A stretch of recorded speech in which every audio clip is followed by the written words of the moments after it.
بسم الله الرحمن الرحيم لله ما في السماوات وما في الأرض لله ما في السماوات وما في الأرض لله ما في السماوات وما في الأرض وإن تبدوا ما في أنفسكم أو تخفوه يحاسبكم به الله فيغفر لمن يشاء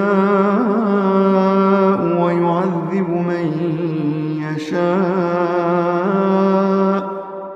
فيغفر لمن يشاء ويعذب من يشاء والله على كل شيء قدير والله على كل شيء قدير.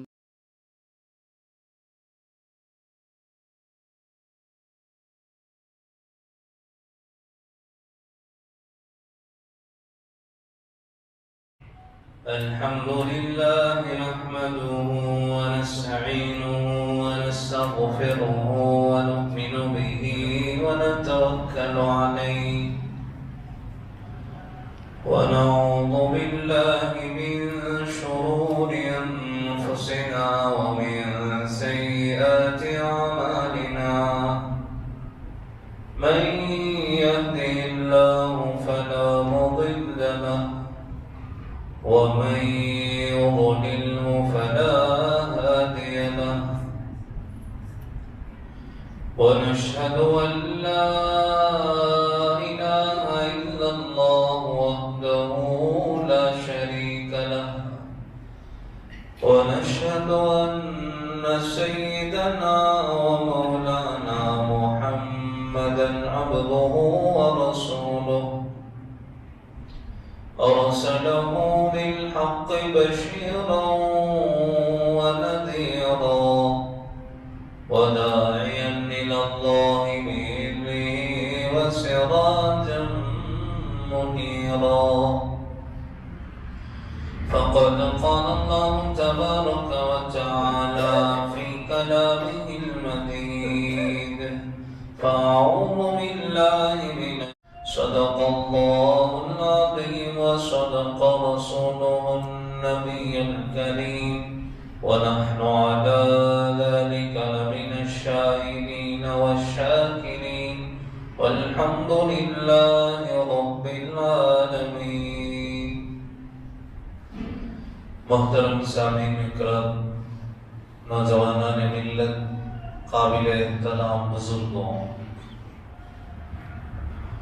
جب گناہوں کی کثرت ہوتی ہے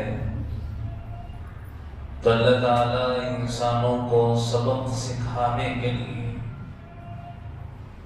وقتاً فوقتاً اپنی قدرت کا، اپنی طاقت کا، اپنی قوت کا مظاہرہ کرتے ہیں تاکہ انسان باز آ جائے، انسان دنیا کی عیش و عشرت اور اللہ تعالیٰ کی نافرمانیوں سے نکل کر آخرت کے عیش کی طرف اس کی نظر ہو جائے اور اللہ تعالیٰ کی فرما برداری میں اپنے آپ کو منہمک کر لے۔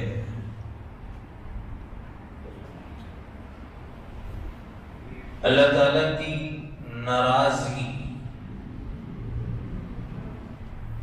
انسانوں کے لیے بڑی ہی خطرناک چیز ہے، اور اللہ تعالیٰ کی ناراضگی انسانوں کے برے اعمال کی وجہ سے ہوتی ہے۔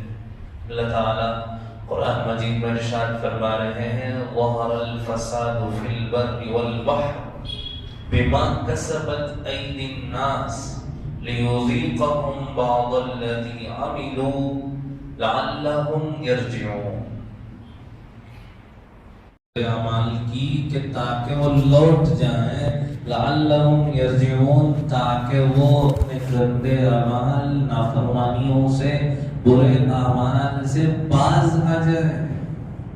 اس لیے اللہ تعالیٰ عذاب کا مزہ چکھاتے ہیں، طوفان نوح کیسا بھیانک طوفان تھا، گویا کہ پورا آسمان برس رہا تھا اور زمین کے چپے چپے سے چشمے پھوٹ رہے تھے، ہر جگہ سے پانی پانی نکل رہا تھا۔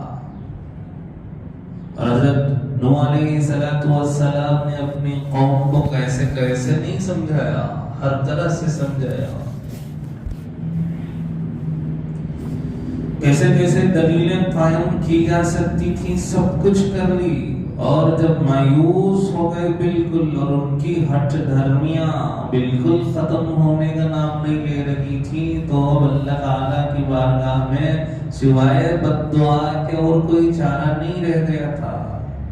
اور جب اللہ تعالیٰ کی طرف سے اشارے مل گئے تھے کہ یہ ایمان لانے والے نہیں ہیں، ان کی زندگی کفری میں گزرے گی اور یہ ہٹ دھرمیوں پر پوری زندگی قائم رہیں گے، تو حضرت نوح علیہ السلام نے دعا فرمائی، جس کی وجہ سے عذاب اور پانی کا عذاب، ایسا خطرناک عذاب کہ پوری دنیا میں صرف پانی ہی پانی،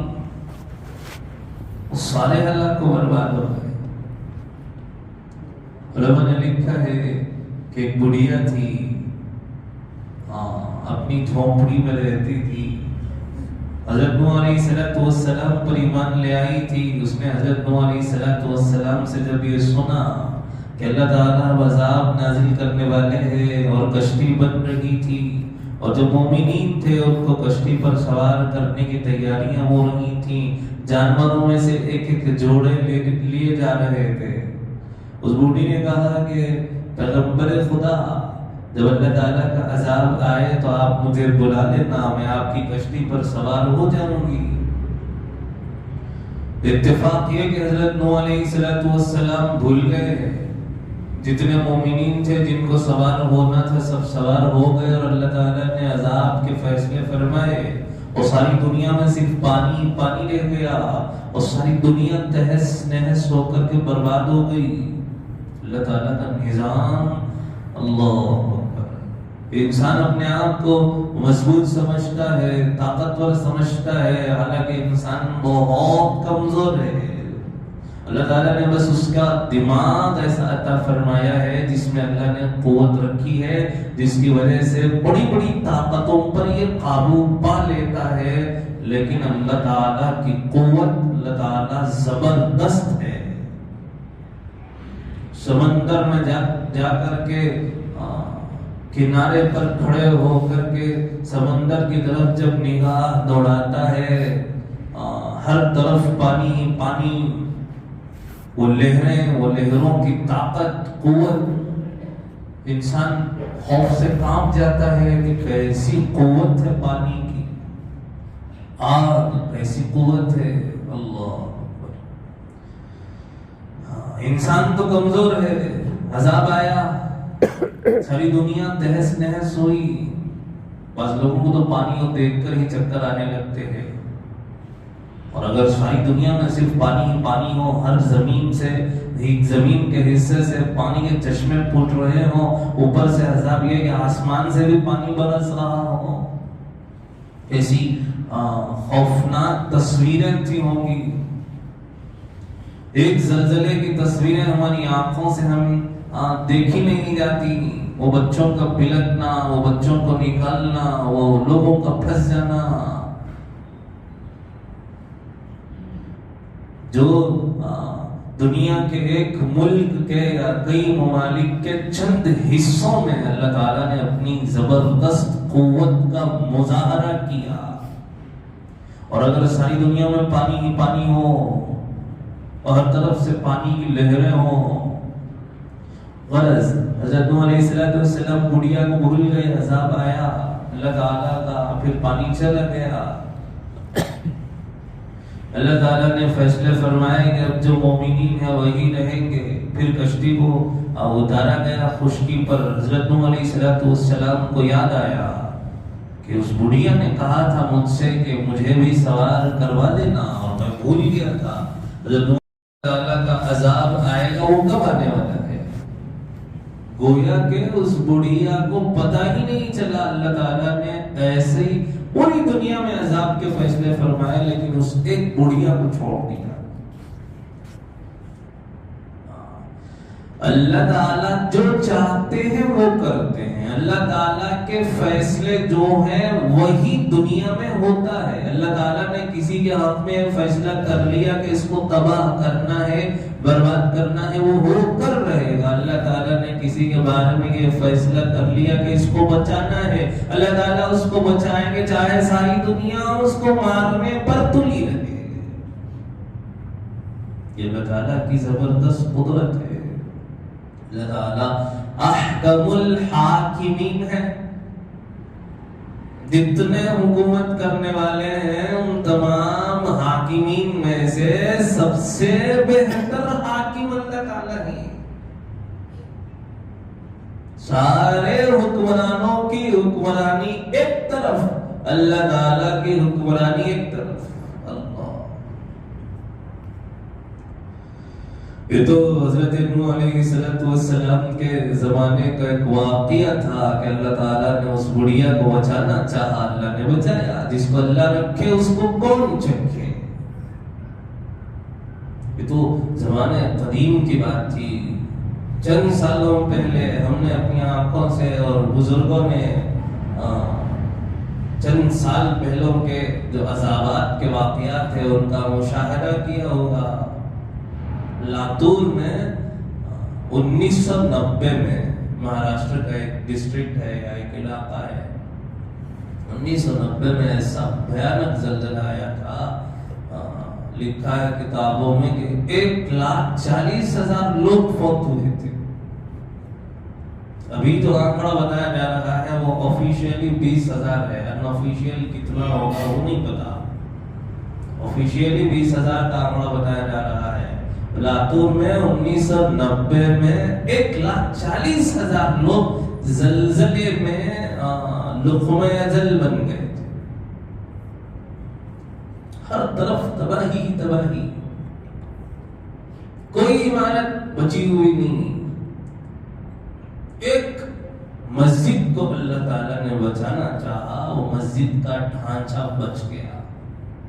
1990 کی بات ہے. 1,40,000 لوگ. موریشیس میں 1975 میں ایسا زلزلہ آیا کہ زلزلے میں جمعے کا وقت تھا, نمازی نماز پڑھ رہے تھے, سارے نمازی مسجد سمیت دھس گئے.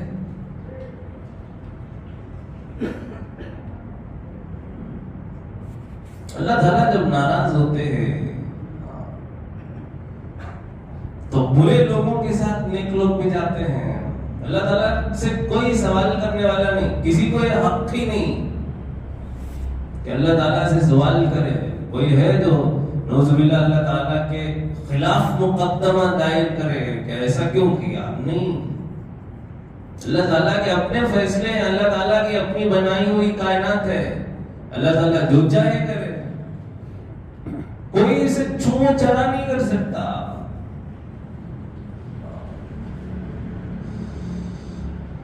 سونامی آیا ملیشیا میں, اصل میں تو جاپان سے نکلا تھا. جہاں جہاں سمندری کنارے تھے وہاں وہاں اس کا اثر ہوا. ہندوستان میں بھی ہوا, سری لنکا میں ہوا. 3 لاکھ لوگوں کی ایک بستی تھی, پوری کی پوری بستی ختم ہو گئی. پوری بستی, تو بستی کا نام و نشان نہیں. 1940 میں اور تو اور مکے میں سیلاب آیا. پانی اتنا بڑھ گیا جہاں تک کہ کعبۃ اللہ کے دروازہ تھا, تو وہاں تک انسان کھڑے ہو کر کے ہاتھ لگا سکتا ہے, اتنا اونچا اس کا دروازہ ہوتا ہے. وہاں تک پانی پہنچ گیا تھا اور سارے حاجی شہید ہو گئے تھے. اور لوگوں کے پاسپورٹ جب جمع کیے حجاج کے تو 5 گٹھریاں بنی تھی. اتنے حجاج شہید ہوئے تھے. کئی لوگ استنجا کرنے گئے وہیں انتقال ہو گئے. سعودیہ, اللہ تعالیٰ کا نا, اللہ تعالیٰ نے اس شہر کی قسم کھائی ہے. هذا البلد الامین. اللہ کے نبی علیہ الصلوۃ والسلام اس شہر سے جانا نہیں چاہ رہے تھے. اللہ تعالیٰ کے فیصلے تھے اس لیے چھوڑنا پڑا. کفار مشرکین مکہ نے اتنا ستایا کہ وہاں کوئی چارہ باقی نہیں رہ گیا تھا مسلمانوں کے پلنے پڑنے کا. اس لیے اللہ تعالیٰ کے حکم سے حضور اکرم صلی اللہ علیہ وسلم نے ہجرت فرمائی. آپ کو اس شہر سے بے پناہ محبت تھی جہاں اللہ کا گھر ہے جس کو کعبہ کہا جاتا ہے. وہاں اثر ہوا اور حاجی شہید ہوئے. 2006 میں برف کے گولے پر سے ایسے 1-1 کلو کا ایک گولا تھا. سواریوں کے گھروں کے شیشے ٹوٹ گئے. اتنی بھیانک. اللہ تعالیٰ دکھانا چاہتے ہیں کہ یہ ہمارا نظام ہے. یہ کائنات ساری کی ساری ہمارے قبضے قدرت میں ہے. یہاں وہی ہوتا ہے جو ہم چاہتے ہیں. اور کبھی کبھار ہم تمہیں ہماری قدرت کے نظارے کروانا چاہتے ہیں جب تم ہمیں ناراض کرتے ہو. ایسا ہی سمجھیے کہ انسان بیمار ہوتا ہے, بہت سارے بیمار ہوتے ہیں, اور کسی کو بیماری اللہ تعالیٰ کی طرف سے عذاب کی شکل میں ہوتی ہے. کسی نیک بندے کو اللہ تعالیٰ بیمار کرتے ہیں اس کے درجات بلند کرنے کے لیے, اس کے آزمائش کے لیے. کسی کو عذاب ہوتا ہے, کسی کو ثواب ہوتا ہے. اب کوئی بندہ اگر خدا نخواستہ بیمار ہو جائے تو عیادت کے آداب تو یہ ہیں کہ اس کو جا کر کے تسلی دی جائے. لا بأس طہور انشاءاللہ. حدیث کے الفاظ ہیں, حضور اکرم صلی اللہ علیہ وسلم نے ارشاد فرمایا حضور ان الفاظ سے تسلی دیا کرتے تھے. اب اگر خدا نخواستہ کوئی بیمار ہو جائے تو اس سے جا کر کے یہ تھوڑی کہا جائے گا کہ یہ تمہارے گناہوں کا وبال ہے, تم گناہوں سے باز آ جاؤ. تو بے اخلاقی ہوگی. اس کو تسلی دی جائے گی, انتظار کیا جائے گا کہ اس کی طبیعت ٹھیک ہو جائے. اس کے بعد اس کو ترغیب دی جائے گی, اس کو سمجھایا جائے گا, اس کو اعمال کی ترغیب دی جائے گی کہ اپنی زندگی سدھار لو, اعمال سدھار لو, نمازی بن جاؤ, حرام کھانا چھوڑ دو, لوگوں کو تکلیف دینا چھوڑ دو, ظلم و ستم چھوڑ دو. اسی طریقے سے اگر دنیا کے کسی خطے میں اگر اللہ تعالیٰ کی زبردست قدرت کے کرشموں کا مظاہرہ ہو تو اس خطے کے لوگوں سے یہ نہیں کہا جائے گا کہ اللہ کا عذاب ہے, بلکہ ان کی خبرگیری کی جائے گی, ان سے ہمدردی کی جائے گی, ان کی غمخواری کی جائے گی, ان کی نصرت کی جائے گی, ان کی مدد کی جائے گی, ان کو کپڑے پہنچائے جائیں گے, ان کو کھانا پہنچایا جائے گا, ان کے لیے ٹینٹ بنائے جائیں گے, ان کے لیے تسلی کا سامان کیا جائے گا, ان کو تسلی دی جائے گی کہ صبر کا دامن تھامے رکھے. اور اس خطے کے علاوہ کے جو لوگ ہوں گے ان کے لیے عبرت ہوگا کہ وہ اپنے عمل سدھار لیں.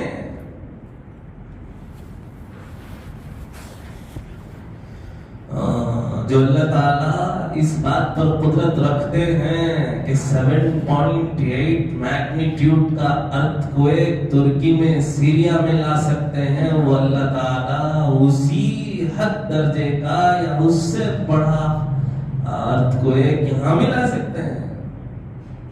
دنیا کے کسی خطے میں اللہ تعالیٰ بھیج سکتے ہیں. اللہ تعالیٰ کو کوئی پوچھنے والا نہیں ہوگا. تو اس خطے کے لوگوں کی مدد کی جائے گی, ان کی قسم پرسی کے لیے ان کے سر پر ہاتھ رکھا جائے گا. جو بچے یتیم ہو چکے ہوں گے ان کو سہارا دیا جائے گا. جو عورتیں بیوہ ہو چکی ہوں گی ان کے لیے شوہروں کا انتظام کیا جائے گا. ان کے لیے رہنے سہنے کھانے پینے رہائش کا انتظام کیا جائے گا. اس خطے کے علاوہ کے جو لوگ ہوں گے وہ عبرت حاصل کریں گے. ان سے کہا جائے گا کہ سدھر جاؤ. اللہ نے وقت دیا ہے, اللہ نے مہلت دی ہے, اللہ تعالیٰ نے توبہ کی توفیق دی ہے, اللہ تعالیٰ نے استغفار کرنے کا موقع دیا ہے. حضور اکرم صلی اللہ علیہ وسلم فرمایا کرتے تھے میں دن میں 70 دفعہ استغفار کرتا ہوں.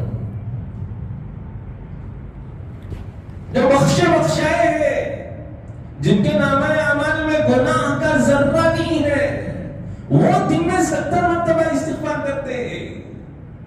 وہ اللہ تعالیٰ سے مغفرت طلب کرتے رہتے ہیں. وہ اللہ تعالیٰ سے دن میں کئی دفعہ اے اللہ مجھے معاف کر دے، میری مغفرت فرما۔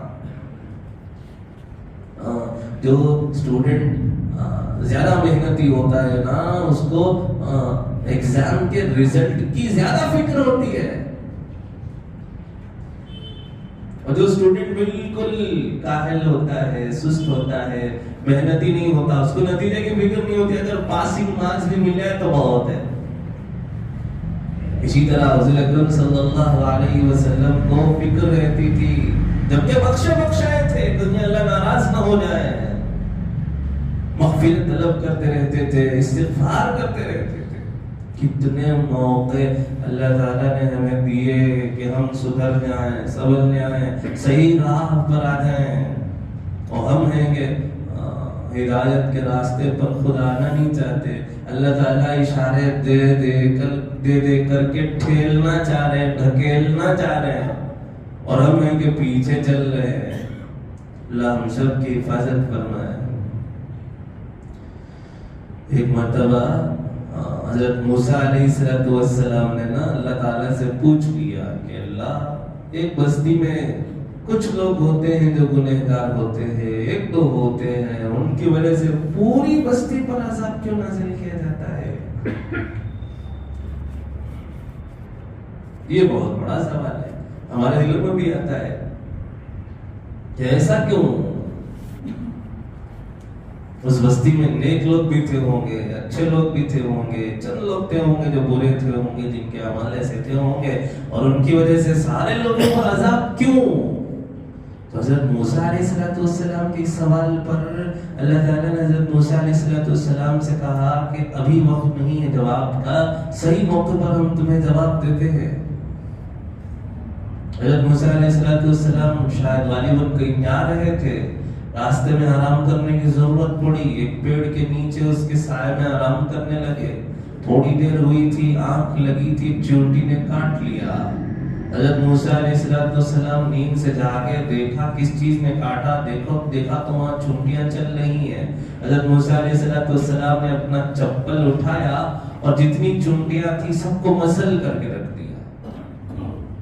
اللہ تعالیٰ نے حضرت موسیٰ علیہ السلام سے سوال کیا کہ اے موسیٰ، کاٹا تو ایک چونٹی میں تھا، ساری چونٹیوں کو آپ نے مارا کیوں؟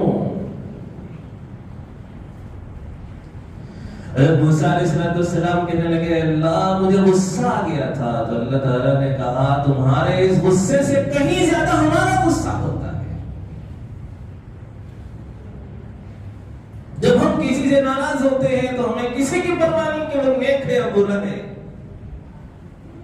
جب ہم قہار والی صفت پر آتے ہیں تو ہم کسی کو نہیں دیکھتے۔ یہ اور بات ہے کہ آخرت میں ان کو اس کا اجر دیا جائے گا، وہ نیک تھے۔ آخرت میں ان کے لیے جہنم کے فیصلے نہیں ہوں گے، ہمیشہ کی جنت میں آرام کریں گے، لیکن دنیا میں جب ہم غصہ ہوتے ہیں تو ہمارا یہی برتاؤ ہوتا ہے۔ حضرت موسیٰ علیہ السلام کے بات سمجھ میں آ گئی۔ ضرورت محترم توبہ، استغفار، جس طریقے کے سائنس، جس طریقے کی علامات، نشانیاں ہر آئے دن ہمیں نظر آ رہی ہیں، ضرورت اس بات کی ہے کہ ہم زیادہ سے زیادہ اللہ کی طرف رجوع ہوں، زیادہ سے زیادہ اللہ کی طرف ہمارا رجحان ہو، زیادہ سے زیادہ ہم اپنی زندگی کے اعمال سدھاریں۔ ایک مرتبہ اللہ تعالیٰ نے ایک بستی پر عذاب کے فیصلے فرمائے۔ حضرت جبرائیل سے عرض کیا کہ فلاں بستی پر عذاب نازل ہوگا، تو حضرت جبرائیل کہنے لگے اللہ جو ہمارے پاس طوفان کے اور ہواؤں کے ذخیرے ہیں اس میں ایک سوراخ کر دو۔ تو اللہ تعالیٰ کی طرف سے حکم ہوا کہ سوراخ کر دیے جائے، تو طوفانی ہواؤں کے جو ذخیرے، جو سیونگز تھی طوفانی ہواؤں کی، اس میں ایک سوراخ کیا گیا، ایسی خطرناک ہوا چلی کہ لوگ اڑنے لگے، سارے گھر اڑنے لگے، سب کو برباد کر کے رکھ دیا گیا۔ الحاقۃ ما الحاقۃ وما ادراک ما الحاقۃ كذبت ثمود وعاد عاد بالقارعہ، قیامت کی چیخ، سور پھونکے جانے کی تکذیب کرتے تھے عاد اور سمود۔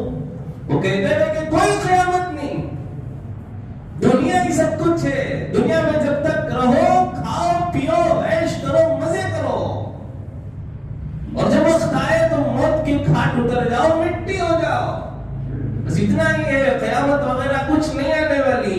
تو اللہ تعالیٰ نے چیخ ہی کے ذریعے سے ان کو ہلاک فرمایا۔ وَأَمَّا كَذَّبَتْ ثَمُودُ وَعَادٌ بِالْقَارِعَةِ فَأَمَّا ثَمُودُ فَأُهْلِكُوا بِالطَّاغِيَةِ۔ ایسی زوردار چیخ تھی کہ اس چیخ کی وجہ سے لوگ ہلاک ہوئے۔ وَأَمَّا عَادٌ فَأُهْلِكُوا بِرِيحٍ صَرْصَرٍ عَاتِيَةٍ۔ اور قوم سمود کو، قوم عاد کو اللہ تعالیٰ نے ٹھنڈی ہوا کے ذریعے سے ہلاک فرمایا۔ یہ ذخیروں میں سے سوراخ کیا جائے تو پوری کی پوری بستیاں تہس نہس ہو سکتی ہیں، ایسی زبردست قدرت والے اللہ تعالیٰ ہے۔ اللہ تعالیٰ قرآن مجید میں کہہ رہے ہیں یا ایھا الناس اتقوا ربکم ان زلزلۃ الساعۃ شیء عظیم۔ اے لوگوں اللہ تعالیٰ سے ڈرو، اپنے پروردگار سے، اپنے پروردگار سے ڈرو۔ ان زلزلۃ الساعۃ شیء عظیم، قیامت کا زلزلہ، اس کی ہولنا کی، زمین کو ہلایا جانا، یہ بہت بڑی چیز ہے، بڑا خطرناک عذاب ہے۔ کیسے حالات ہوں گے؟ آج کے تاریخ میں کوئی تصور کر سکتا ہے کہ دودھ پیتے بچے کو ماں اپنے سینے سے نکال کر کے پھینک دے؟ ایسی خطرناکی اور ایسی ہولناکی ہوگی کہ مائیں اپنے دودھ پیتے بچوں کو اپنے سینے سے نکال کر کے پھینک دیں گی۔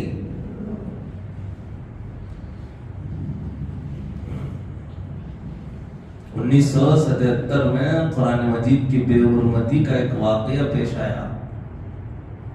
کئی یورپین کنٹریز کے فوجی جمع تھے، قرآن پاک کو شراب کے نشے کی حالت میں اس کے اوراق کو زمین پر رکھ کر کے اس کے پرزے کیے گئے، اس پر قدم رکھے گئے، اس پر ناچ گانا ہوا۔ ایک مسلمان فوجی تھا، دیکھ کر کے وہاں سے نکل گیا کہ اب اس بستی پر اللہ تعالیٰ کا عذاب ضرور نازل ہونا ہے۔ ایسا زلزلہ آیا کہ 90 کلومیٹر تک کوئی عمارت نہیں تھی، پورے 90 کلومیٹر تک کوئی ایک عمارت صحیح بنیاد پر کھڑی ہوئی نہیں تھی۔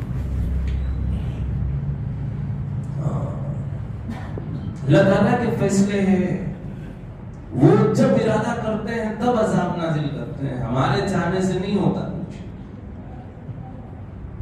ہم چاہے دعائیں کرتے رہے، چاہے دعائیں کرتے رہے، اللہ تعالیٰ نے اگر قبول کرنا ہے تو اللہ تعالیٰ قبول کریں گے، نہیں تو نہیں۔ جب وقت آتا ہے تو اللہ تعالیٰ ایسے اپنی قدرت کے مظاہرے کروا کے دکھاتے ہیں کہ دیکھو۔ ویسے تو اللہ تعالیٰ رحیم کریم ہے، اللہ تعالیٰ کی رحمت کی صفت اللہ تعالیٰ کی قہاری والی صفت سے بڑھی ہوئی ہے، لیکن انسانوں کو سگنل دینے کے لیے انسانوں کو اللہ تعالیٰ انڈیکیٹ کرتے ہیں، دکھاتے ہیں کہ دیکھو ہم ہیں رحیم و کریم، اس میں کوئی شک نہیں، لیکن کبھی کبھار عذاب کا مزہ ہم ایسے چکھاتے ہیں اور تمہارے اپنے فائدے کے لیے ہو رہا ہے کہ باز آ جاؤ۔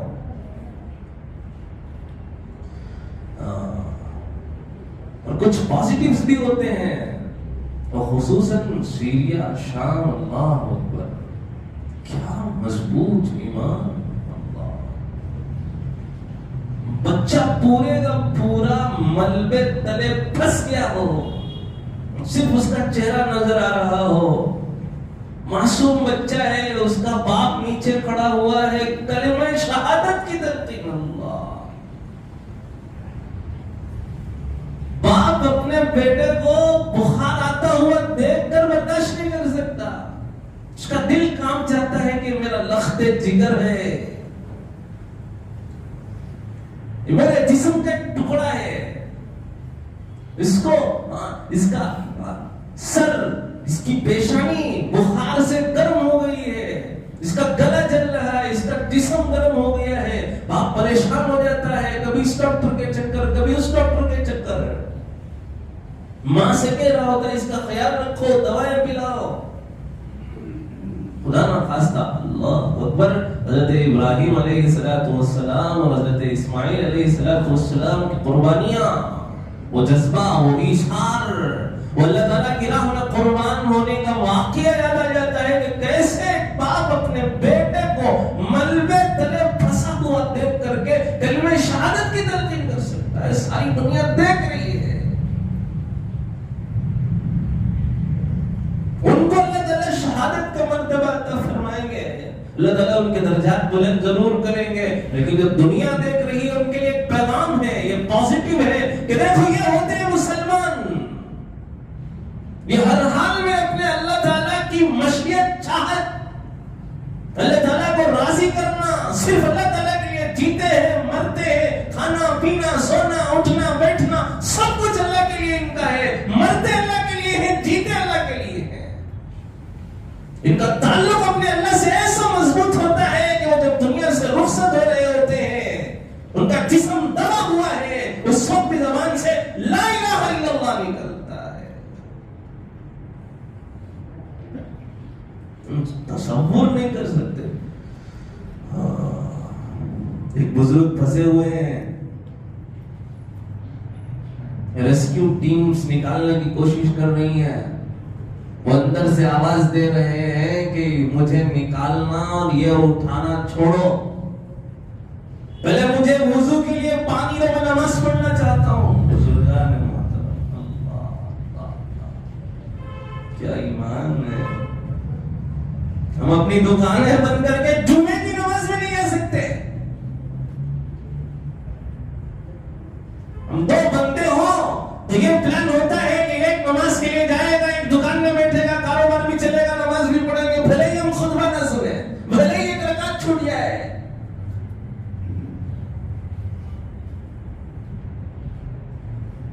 مسجد کے سامنے دکانیں ہیں, اذان برابر ہو رہی ہے اور کاروبار برابر چل رہا ہے. ہمارا ایمان یہ ہے کہ ہمارا ایمان ہمیں دکان بند کرنے نہیں دیتا.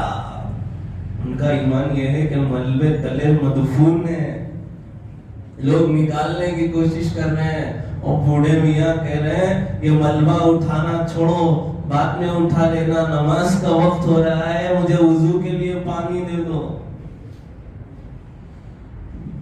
یہ ہوتے ہیں مسلمان, یہ مسلمانوں کا ایمان ہوتا ہے. چھوٹی بچی اپنے بھائی کو بچا رہی ہے,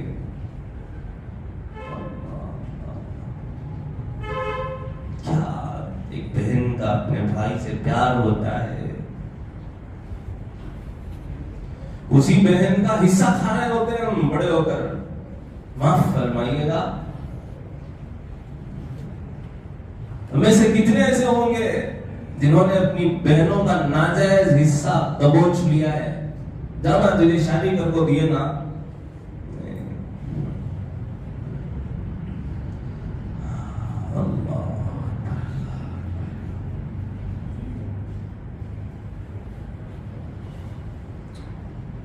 بزرگان محترم, آخر میں بس ایک ہی بات کہنا چاہوں گا کہ ہوش کے ناخن لے.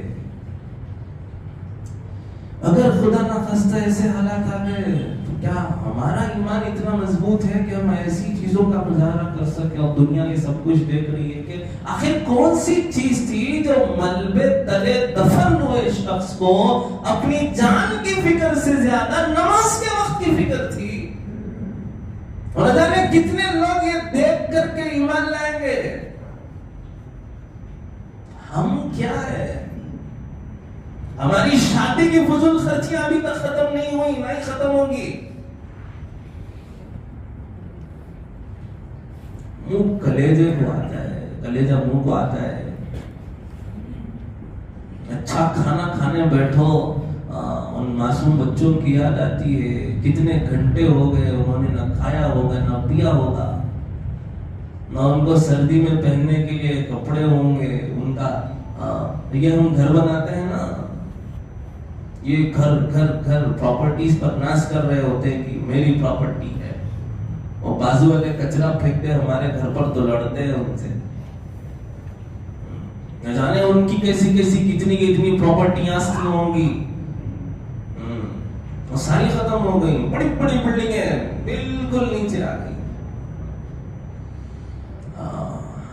میں بس یہی گزارش کرنا چاہوں گا کہ اپنی زندگی کے اعمال کو سدھار لیں، کہ ہمارے لیے خطرے کی گھنٹی ہے، ان کی ہم قسم و پرسی کو دیکھتے ہوئے ان سے ہمدردی غمخواری کریں گے، لیکن ہمارے لیے خطرے کی گھنٹی ہے، ہمیں اپنی زندگی کے اعمال سنوارنے ہوں گے، سدھارنے ہوں گے، اور اللہ کے لیے یہ شادی کی فضول خرچیاں ختم کرو۔ کیسے دل ہوتا ہے یہ گزارش کرنے کے لیے، اگر آپ حضرات میں سے ایک کے ہاتھ پکڑنے ہوتے، پیر پکڑنے ہوتے، تو میں ہاتھ بھی پکڑتا، پیر بھی پکڑتا۔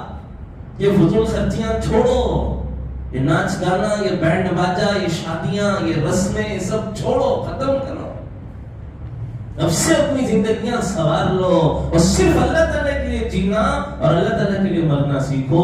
اللہ تعالیٰ سے دعا ہے کہنے سننے سے زیادہ عمل کرنے کی توفیق عطا فرمائے۔ وآخر دعوانا الحمدللہ رب العالمین۔